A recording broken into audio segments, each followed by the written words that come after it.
Lời Phật dạy hay về đời sống. Một nguồn gốc mọi đau khổ của con người chính là luyến ái. Luyến ái ở đây có thể là vật chất, tiền tài, danh vọng, kể cả tình yêu. Nếu chúng ta còn chìm đắm, ngập lặng trong những ham muốn tột bậc này, hiển nhiên sẽ phát sinh những vọng động, tư tâm và lo lắng nhiều, chắc chắn không tránh khỏi khổ đau. 2.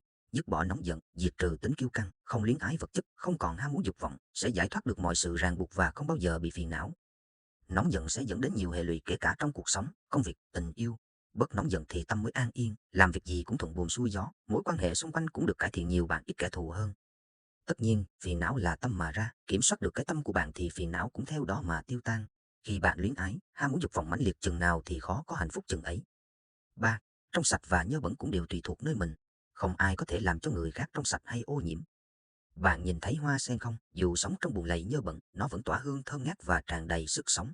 Con người cũng vậy, tu thân tu tâm thì dù ở đâu hiện trạng thế nào, chúng ta đều có thể khiến mình trong sạch và đẹp đẽ hơn. 4. Cuộc sống của chúng ta được định hình bởi chính tâm trí của chúng ta. Chúng ta sẽ trở thành những gì chúng ta nghĩ.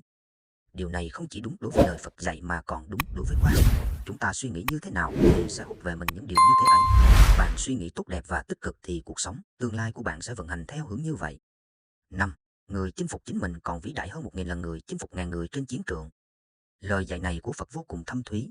Người có thể làm chủ được bản thân, chinh phục được mình, mỗi ngày sau đều tốt đẹp hơn hôm nay thì chắc chắn là người thành công. 6. Nếu không tìm thấy ai để hỗ trợ trên con đường tâm linh, hãy đi một mình. Không ai đồng hành với người chưa trưởng thành cả. Khi con người trưởng thành, thường trải qua rất nhiều những mất mát và khổ đau, lúc đó thế giới tâm linh trong tâm tưởng của họ liền trỗi dậy.